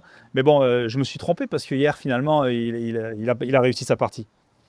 Mais après, bon, sur la République tchèque, en fait, sur cette analyse-là, pour continuer rapidement, j'ai cru, en fait, sur la première période, revoir le match qu'on avait vu à l'Euro 2020, joué en Oh mon 2021, Dieu. période de Des Covid. mauvais souvenirs contre la République tchèque en Euh, général, quand même. Hein. Ouais, moi, je me suis dit, oh là là, ça sent la galère. Je vois Patrick Schick qui commence à faire des percées comme ça, un peu inquiétantes, avec Chaleta Tsar qui fait n'importe quoi. Oui. J'ai eu l'impression, voilà, bon, enfin, Livakovic qui se met à faire des dribbles ouais, hyper ah dangereux oui, aussi. sueur Il en a froide, fait ouais. deux quand même. Il y a Hein. eu des petites sueurs froides quand même sur cette première période. Chaleta Tsar, bon, c'était vraiment le Chaleta Tsar de Lyon, clairement, qu'on a pu voir. Même si après Chaleta Tsar Ouais, il contre a la fait une France boulette. en Ligue des Nations, il avait été quand même solide, rien à lui reprocher. Et sur ce match-là, en fait, finalement, il en fait une, mais c'est une qui peut coûter gros, quoi, parce que si on leur laisse un but à ce Oui, moment-là, ça fait 0-1. et derrière avec le but sur corner qu'on se prend aussi, le but sur corner, pour le coup, il était plutôt pour Guardiol, d'ailleurs, c'était un peu curieux. Ouais, c'est ça. Euh, Après, on marquage, perd, on ouais. perd deux duels hein, sur le corner. Hein. ouais, oublie au marquage complet de Guardiol. Mais ceci Bon, étant, Guardiola est pardonné, quoi. oui, on va pas trop lui en vouloir. Je pense qu'aussi Guardiola, peut-être finalement, enfin, sur ce type de séquence de jeu, il paye aussi peut-être le fait d'avoir été beaucoup plus aligné comme latéral gauche que comme central par Guardiola Oui. sur la saison. Il a peut-être perdu des réflexes qu'un central aurait pu avoir sur ce type de situation et qu'il n'a pas bien eu. Moi, c'est mon impression. Moi, c'est l'impression que j'ai eue sur ça. Sans remettre en question son talent ou quoi. Et puis voilà, ça reste un joueur quand même jeune, donc il peut encore avoir des sautes de concentration. Il fait pas tout parfaitement non plus. Et en vérité, pour son âge, il fait quand même les choses Oui, très très bien.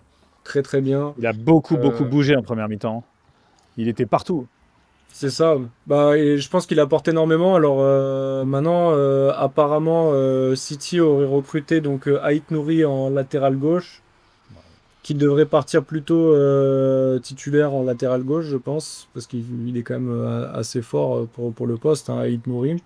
Ce serait peut-être pour repiquer Guardiola dans l'axe avec Et oui, Diaz, quoi. mais Ce serait dommage, moi je trouve. ça fait pas les affaires de la sélection parce qu'on n'a personne en latéral Oui, gauche performant en bah fait. ouais, Donc il faut c'est que ça. Guardiola reste en latéral gauche. Je pense en centraux, on a déjà pas mal d'options. On a le jeune Vušković qui arrive, hein, donc ça on Alors, va Qui a est-ce que garder ça débuté, pour la Vušković, suite. d'ailleurs. on va le voir, à votre avis, jouer avant la Coupe du Monde? Est-ce qu'il aura sa place? Est-ce qu'il va être testé vraiment avec les A? Ça va dépendre de Chaleta Char. J'espère. Ouais. Ah, ça dépendra peut-être aussi, savoir si Vušković jouera à Tottenham ou pas l'année prochaine. Alors, a priori, Très il y a pressé. Pas ça, hein. ouais. Ce serait pas ça. Ils vont le reprêter en Bah oui, Allemagne. oui. Il y a Hambourg qui s'est positionné. Ouais. Ah oui, qui vient de remonter C'est ce qu'on d'ailleurs. avait vu avec Hambourg, Jonathan aussi. ils sont montés en Bundesliga ou ils Ouais, restent Ouais, ils en... viennent Promu, ils remontent, ouais. promu, ouais. Il remonte. Ouais. Ouais, bah ça serait déjà un Plutôt step up bien, par rapport à la mais Belgique, hein, mais plutôt bien, mais difficile, hein. Difficile challenge pour un jeune joueur aussi, parce C'est sûr. qu'être un promu dans un championnat comme la Bundesliga, va y avoir quand même des gros morceaux à se farcir en défense. c'est ça. À mon avis, ça va prendre quelques valises aussi Hambourg, donc pour acquérir de la confiance en tant que jeune joueur à ce poste-là, je sais pas si c'est forcément un cadeau de commencer à Mais bon, Hambourg. débuter à 18 ans à Tottenham en première ligue, Ouais. Ah oui, non, c'est pas l'idéal non plus, hein. C'est pas l'idéal non ouais. plus, mais Guardiola a franchi toutes les marches avec succès. Après, peut-être plus graduellement, c'est-à-dire que Guardiola, il était à Leipzig, c'était peut-être l'endroit idéal pour se lancer en fait à cet âge-là. Oui, il a une étape entre les deux. Ouais. Et c'était vraiment l'étape intermédiaire idéale, hein, parce que Leipzig sait très bien faire ça, en fait, lancer des joueurs un peu en post-formation comme ça. Donc, bah voilà, on le voit avec du Xavi Simons. Enfin, il y a des tonnes de joueurs hein, qui sont passés par là. Le Slovène, le buteur, Ah bah oui, Sheshko. Sheshko, oui, Sheshko, ouais. Benjamin Sheshko, très très fort aussi. Donc peut-être ouais, plus sur un club comme Leipzig, mais je pense qu'ils ont déjà l'embarras du choix à ce poste-là, donc faut voir. Il faut avoir, mais pour moi Hambourg c'est peut-être pas le mieux. Pourrait y avoir mieux. Et vous êtes plutôt optimiste pour la suite, du coup, par rapport au dernier mois, aussi au match Optimiste. contre la France. Enfin, on sort quand même d'un Euro il y a un an, on s'est posé beaucoup de questions. Il y a eu beaucoup de changements qui ont été faits en Ligue des Nations, notamment avec Dalic qui était repassé une défense à 3. Donc on s'est dit, tiens, il y a du nouveau. Finalement, on revient au système qui a toujours été le même. Finalement, on revient aussi avec plus ou moins les mêmes joueurs dans la colonne vertébrale. Comment vous vous positionnez par rapport à tout ça, vous?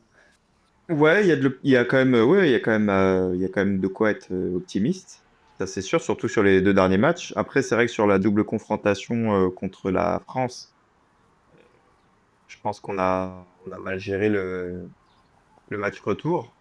Est-ce qu'on joue moins bien sur des matchs comme ça, à double confrontation? Peut-être. Est-ce que aussi il y a eu peut-être des choix tactiques hein, de faire jouer Modric de 90 minutes le premier match et pareil le match retour. Enfin bah après il l'a sorti peut-être. Mais est-ce que c'était judicieux? Je sais pas. Après, Mais choix jouer un tactiques. match aller-retour face à une équipe de France qui a vraiment deux équipes, moi je trouve C'est que ça aussi. ce Il y a quand format même de une Ligue des marche Nations avantage les d'écart. grosses équipes. Ah oui, bah clairement, bah, Derrière, il me c'est semble toujours qu'il y les avait mêmes aussi équipes qui la gagnent de toute façon. l'Ukraine avait gagné à l'aller et contre la Belgique, finalement, ils se sont fait retourner au retour. Il y a eu que des trucs comme ça où les plus petites équipes se sont fait sortir sur les deux matchs parce qu'en une semaine, c'est trop compliqué pour des petites nations comme la Croatie d'être aussi performant face à des cadors. Oui. C'est vrai. C'est vrai aussi, ouais. Après, paradoxalement, la Croatie avait quand même réussi à se hisser en finale de Ligue des Nations dans Tout à l'édition fait. Mais c'était pas le précédente. même format. Ah, c'était pas le même Il format, n'y avait autant pas pour moi. l'écart en fait. Il y C'était avait pas de Ah, déjà quart dans le dernier finale. carré. d'accord. Ah oui, C'est ok, pour ça oui, que sur les j'ai matchs raté ça. one shot, je pense on est meilleur quoi dans les formats Coupe du Monde, Euro. Clairement. Je pense qu'on peut être meilleur quoi. On Le crée la coup de surprise folie, un peu le et côté. Mais pas à l'Euro, par contre. À l'Euro, non, jamais. Mais bon, Non, pas l'euro. C'est vrai, peut- hein, c'est vrai. peut-être parce que, voilà, vu le réservoir de joueurs limité à disposition de la Croatie, ça peut performer sur une Coupe du Monde. Mais à l'Euro suivant, il y a toujours un renouvellement de génération requis. Et ça sous-performe un peu. Et finalement, à l'édition suivante de Coupe du Monde, l'équipe est de nouveau prête. J'ai l'impression qu'on est encore en train d'assister à ce type de cycle hein, avec l'équipe de Dalic actuelle. Mais c'est un C'est cycle que je trouve très long. C'est vrai que moi, ça me surprend parce mais que 4 finalement, là, millions l'équipe d'habitants, hein, titulaire, elle n'est la pas si Croatie. différente qu'il y a un an. Et pour autant, on a l'impression qu'il y a un renouveau.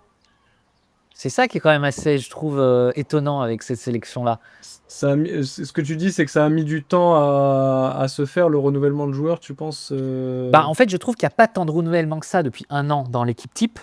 Ça, c'est Dalic hein, et ses choix. Je pense clairement qu'ils sont à questionner parce que notamment, ça s'est vu contre la France, à pas vouloir lancer les jeunes dans certaines situations, même où on en a besoin, où tes cadres, voilà, ils étaient sur les rotules, ils étaient fatigués au deuxième c'est match. ça ouais. C'est ce que disait Jonathan. On se fait complètement manger parce que plus personne peut suivre. Hein. Forcément, les joueurs ils sont tous trentenaires. T'enchaînes des matchs aussi rapprochés et avec autant d'enjeux et autant d'engagement qui est requis à tous les niveaux physiquement. Voilà. Ça devient dur à suivre. Donc sur ce match-là, moi, le deuxième match, notamment en Ligue des Nations, j'aurais bien aimé peut-être voir apparaître un Frouk, voilà, qui sort comme ça de nulle part. Les Français le connaissent pas, les défenseurs français se seraient dit ah lui ouais c'est un gars qui joue pour Rijeka, on s'en méfie pas. Mais en fait Frouk balle au pied va lui prendre le ballon. Je veux dire tu peux être même enfin voilà je vais pas trop m'avancer, mais j'ai vu ce qu'il a fait cette année et c'est comparable à un Baturina qu'on annonce vendu à 20-25 dans des cadres européens. Frouk, je le vois faire des choses balle au pied qui sont comparables à ce que faisait Baturina, voire même parfois plus impressionnant parce qu'il n'a pas la qualité des coéquipiers qu'il y a autour au Dynamo. Hein. Lui, il était vraiment lâché tout seul en attaque et on lui envoie le ballon et puis débrouille-toi avec. Hein. Alors Ah qu'il n'est mais pas, Frouk il est pas Frouk spécialement fort physiquement, c'est pas une armoire à glace et pourtant conservation de balle impeccable, jeu dos au but très très fort. C'est très dur d'aller lui récupérer le ballon dans les pieds. Donc non, pour moi, un Frouk, par exemple, j'aurais aimé le voir. Malheureusement, là, il a été blessé aussi, donc là, je Ouais, jette pas dommage. la pierre sur Dalic. Par contre, après, c'est vrai que Ivanovic, sur le match retour en Ligue des Nations contre la France, il aurait dû jouer dès le début, en fait, même, Même parce contre que Gibraltar, hein, prendre des risques, peut-être à parce mettre que des petits jeunes. parce qu'en fait, c'est le seul profil qu'on a comme ça d'attaquant qui est capable de jouer des contre-attaques, qui a de la vitesse, qui sait dribbler. C'est un des meilleurs dribbleurs du championnat belge, voire le meilleur, je crois, d'après les statistiques, hein, c'est ce que j'avais vu notamment pour cette saison. Donc en fait, clairement, on aurait eu besoin d'un Ivanovic pour prendre de la profondeur. Et c'est sûr qu'il y aurait eu des contre-attaques à jouer pour un profil comme Ivanovic sur ce deuxième match de Ligue des Nations contre la France. Mais voilà, erreur, je pense, tactique à ce niveau-là de Dalic qui s'est dit, bon, on change pas une équipe qui gagne, je repars avec les mêmes. C'était clairement pas le bon calcul. Après, je pense qu'il a aussi peut-être un peu revu sa copie et sur ces 2 derniers matchs, Gibraltar, bon, forcément, Gibraltar, il y avait de quoi faire tourner et il l'a pas tant que ça fait. Et contre la République tchèque, on a vu quand même l'arrivée de nouveaux éléments, voilà, notamment Vučković, même Pašalić qui est revenu de MLS. Alors Marco Pašalić, hein, je précise, voilà. Arrivé de MLS, alors voilà, moi je suis un très grand fan, hein, de Marco Pašalić pour ceux qui ne le savent pas. Et donc j'étais vraiment heureux qu'il puisse être rappelé en sélection, d'autant plus que c'est un profil d'ailier explosif qu'on n'a plus vraiment en fait, un ailier capable de repiquer dans l'axe, d'envoyer des frappes, de se créer ses propres tirs lui-même. C'est-à-dire que c'est pas le jeu stéréotypé qu'on a l'habitude de voir avec la Croatie où voilà, ça va chercher une ouverture de Modric, une passe lointaine qui casse des lignes et puis à la réception il y a je ne sais pas, Budimir, Kramaric en une touche de balle qui va frapper but. Là c'est vraiment ce type de profil qu'on n'a pas l'habitude de voir en sélection depuis Ça faisait très Oršić. longtemps, ouais. Bah, Oršić, en fait, hein. Oršić, il était capable de faire ça très bien, mais malheureusement, des grosses blessures, le transfert à Southampton qui a complètement stoppé sa trajectoire de carrière. Et actuellement, bon, il est à Chypre. Voilà, donc je crois Tout à qu'il fait. à Paphos, ils ont peut-être été Tout à fait. champions. Ils ont été Champion, champions champion de de Chypre. ce qui n'est Ils ont pas beaucoup de rien. joueurs croates d'ailleurs, hein, je crois, là-bas. Oui, grosse Oui. communauté, ouais. Des Bosniens, des Croates, peut-être même aussi des Serbes, mais ils recrutent beaucoup Balkans à Chypre, hein. Alors, si chacun, vous auriez allez, 3 joueurs sur cette trêve internationale que vous avez trouvé au-dessus, qui vous ont particulièrement marqué, même si on les a déjà un peu cités, peut-être. Bastien. Indiscutablement, ben, forcément Perisic, hein, vu la performance historique, hein, donc comme le disait Dimitri, il a eu un 10 sur 10, je crois que c'était d'après la base de données SofaScore. En fait, c'est la première fois Ouais. qu'il y avait un joueur de la sélection croate qui obtenait la note maximale. Donc pour moi, clairement, Perisic, vu son âge, tout ce qu'on a déjà dit, indiscutable. Sur les 2 matchs, en plus, il est incroyable. Et en deuxième, je pense Kramaric, tout le monde va être d'accord aussi pour le Ouais. nommer, hein. Il fait aussi une performance stratosphérique. Il aurait pu même avoir 10 contre la République tchèque. Pour le coup, c'était pas loin. Je crois qu'il finit à plus de 9, encore une fois, toujours d'après SofaScore.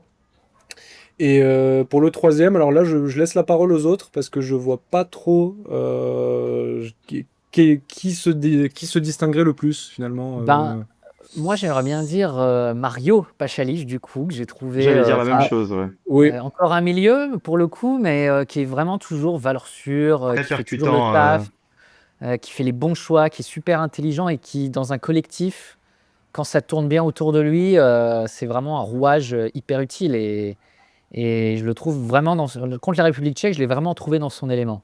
Dimitri, peut-être, est-ce que toi, c'était un autre joueur que Pašalić que tu voulais mentionner? Ouais, moi, j'aime bien Budimir, sa manière de peser sur les défenses. Je trouve qu'il a énormément progressé, hein. Au début, j'étais Oui. vraiment pas fan, mais vraiment pas vrai. fan. Bah Je suis oui, d'accord. le Et, côté et- lourdeau, et là, il pèse sur la défense. Enfin, le penalty qu'il obtient hier, Totalement. c'est sa protection de balle. Et il n'a pas d'autre choix, le défenseur, que lui faire faute. Et il a gagné en puissance, il a gagné en précision devant le but. Et franchement, moi, il me plaît bien, Budimir, maintenant. oui. Annoncé au Real, hein. Une Oui. rumeur, hein. Annoncé au Real, exactement. Ça, c'est fou. Décidément, le C'est Barça, fou. le Real, il y aura que des Croates, hein. Sur des profils vraiment de neuf comme ça, on en a, ça existe plus tant que ça. Il y en a, ouais. Ça- C'est en voie de et- disparition, ouais. C'est vrai. Et pour le coup, bah, C'est un vrai tout ce neuf. que dit Maria, il confirme de saison en saison que c'est un pur neuf. Donc, Donc, et c'est pour le ça. coup, en sélection, on l'avait quand même enterré plusieurs fois. Et à chaque fois, il revient. Et surtout, maintenant, il a fallu attendre quand même pas mal de temps, mais maintenant, il semble vraiment être le numéro 9 de la sélection, parce qu'on a quand même eu, entre-temps, on a testé Matanovic, qui a quand même disparu Ouais. depuis. Ouais, spoilé. Moussa, on n'en parle pas parce qu'il est aussi parti aux États-Unis. Mais je trouve ça vraiment intéressant que ce joueur qu'on a enterré plusieurs fois, finalement, il nous fait changer d'avis à tous. Hein. Oui, très Il a fort. bien évolué là, surtout cette dernière saison. Hein. Ouais, ouais. Totalement. Le déclic, je pense, ça a peut-être été le premier match à Split contre la France en Ligue des Nations Ouais. où il marque son but. Parce Ouais, ouais. qu'avant ça, je le sentais pas en confiance en sélection. Et c'était la première fois en fait où là, je me suis dit waouh, Budimir, il m'a impressionné en fait contre. Et il a contre la surtout France au posé premier problème match. à Upamecano, je crois, qui était titulaire. Ah, ça, je me rappelle plus, mais. Je sais plus. Mais en tout cas, ouais, c'est sûr physiquement, il est capable de Non, vraiment poser, hein. Konaté, Et pourtant, Konaté, Il a- c'est un morceau hein, physiquement, hein, et qui a été réussi remplacé, je crois, à la mi-temps, Oui, justement. tout à fait. Il avait été sorti. Il l'a éteint, Konaté. Et donc oui, ça veut dire quelque chose. Et puis même le fait qu'il soit depuis des années à Osasuna, qu'il finisse tout le temps meilleur buteur du club Ouais. quasiment chaque saison. Alors bon, moi, pendant longtemps, je faisais partie un peu de ces détracteurs où je disais, bon, il marquait quand même beaucoup de pénaltys sur ses buts C'est marqués. Ouais, C'est pareil. toujours le cas. Mais bon, après, en vrai, marquer des pénaltys, c'est pas non plus si simple que ça. Et s'il l'avait désigné pour marquer les pénaltys, c'est sans doute que voilà, au niveau d'Osasuna, ils avaient estimé que c'était voilà, l'homme le plus à même de les marquer et il le montre. Hein, donc, Surtout que c'est souvent lui qui les obtient. Donc quand je dis qu'il pèse, Oui. c'est qu'il a un vrai rôle dans la surface de réparation. c'est ça, c'est ça. D'ailleurs, il obtient le premier, après le penalty pour Modric, le premier, puis sur le deuxième penalty, je sais plus qui obtient le penalty, mais par contre c'est Budimir qui le tire du coup et tranquillement en toute sérénité. Ouais. Troisième meilleur buteur de la Liga, hein, quand même. Derrière Mbappé et Lewandowski, c'est pas rien quand même. Oui. Voilà. Et ouais. puis alors si on regarde après les buteurs en activité en Liga actuellement avec le plus gros total de buts, je pense qu'il doit être vraiment vers le haut du classement aussi. Sur les 5-10 dernières années, il y a moyen. Mais il me hein. semble qu'il est meilleur buteur de Sasuna, non? Si je dis pas de bêtises. Ah, c'est sûr. oui, Oui, meilleur histoire de indiscutablement. l'histoire de Sassuona De en toute première l'histoire. division. Oui, ça c'est ça. Peut-être maintenant de toute l'histoire, mais ça parlait oui, c'est devenu une légende du club. Ce qui n'est pas négligeable pour un club de Liga quand même. En fait, oui, finalement, il coïncide, sa période au club coïncide avec la stabilisation d'Osasuna en Liga. Tout hein, à fait. Parce que depuis qu'il est là, ils sont là. Enfin, ils restent à peu près dans le milieu de tableau, jamais plus haut, jamais plus bas. C'est un peu l'équipe sûre du ventre mou espagnol. hein. Maintenant, je pense qu'il faudrait qu'il parte peut-être ailleurs. Pourquoi pas tenter sa chance C'est ailleurs. maintenant ou jamais, de toute façon. Hein. Après, voilà, si le Real, les ingrédients sont là et qu'on lui donne vraiment sa chance, pourquoi pas le Real, hein, ça peut être quelque chose de beau. J'aimerais bien voir ça, en tout cas. Ouais, on aimerait bien. Franchement, on en rêve un petit peu. On en reparlera peut-être dans les prochains mois, on verra. Et donc, pour terminer, on aura donc 2 matchs à la rentrée de l'équipe nationale. Donc, le 5 et le 8 septembre. Ouais. D'abord à l'extérieur aux îles Féroé. Et ensuite, autre gros match quand même, parce que c'est la deuxième équipe du groupe, je pense dont il faudra faire attention. C'est un match contre le Monténégro qui se jouera à domicile. Messieurs, merci beaucoup. C'était passionnant. J'espère que les quelques personnes qui nous ont écoutés ont trouvé ça tout aussi passionnant. Car c'était passionnant. C'était historique, le premier podcast qui parle de foot croate en français. Vous y étiez, vous pourrez le dire à vos descendants. Merci Bastien, merci Jonathan, merci Dimitri. Et merci à Merci toi. à toi. N'oubliez pas de rester abonné sur l'Actu Foot Croate, sur X ou sur Facebook. Sur les deux, c'est encore mieux. Il faut prêcher la bonne parole du football croate auprès du maximum de gens. C'est ça qui Tout à compte. fait. Et on n'est pas Répondre, payé pour le faire en au plus, foot c'est ça croate. qui est beau. Hein. Et oui, on est tous bénévoles ici et on est uniquement guidés par notre passion. Apparemment, certains ont touché un chèque avant l'émission, d'accord. Oui, Je On pense avait dit que- de pas lui dire à Bastien. Il va y avoir une mise au point avec Cédric, du coup, qui va suivre. on enregistrera avec mon agent Zdravko. Mamic, Apparemment, certains ont de meilleurs agents que moi, donc ok. J'ai mal négocié mon contrat, dommage. On en reparlera pour la prochaine saison, Bastien. Non, merci à tout Ouais. le monde et merci Merci Cédric beaucoup. aussi parce que voilà, on est obligé de rendre à César ce qui est à Oh là César. là. Donc On ne me Ça- voit pas, mais je rougis. sans Ouais, toi, mais tu Cédric, fais beaucoup, tout ça ne serait pas possible. Hein. C'était ta page à la base et nous on essaye d'y contribuer à notre modeste niveau. Mais donc, c'est Je un fais beaucoup pour le effort foot croate, collectif. enfin, en France en tout cas. voilà. Et d'ailleurs, en plus, je crois que tu n'as pas d'origine croate. Non, tout à fait. Ah, c'est- Je suis fou, puisqu'en effet, je suis un passionné absolu de foot croate sans être croate. Mais C'est encore plus beau du coup, je dirais. parfois force c'est encore plus toujours le un peu respect. dur. C'est parfois toujours un peu dur de se sentir légitime. Mais bon, on essaie de faire les choses avec passion et de rencontrer d'autres personnes qui sont capables de très bien en parler. C'est super. Tu l'es tout autant que nous, légitime. T'inquiète Peut-être pas. même plus. Peut-être Ouais, même peut-être plus. même Ouais, plus, ouais, ouais. ouais. Oh, C'est clair. et ben, merci pour cet éloge. Je vais garder que ça dans le podcast, je pense. On va couper tout le reste. On va couper tout le reste, c'était pas nécessaire. Parfait. Et donc on remet ça bientôt pour de nouveaux épisodes, de nouvelles aventures et on espère plein de belles émotions autour du foot croate bien sûr. Au revoir. Salut. À la prochaine. Saljko, konačno njegov dobar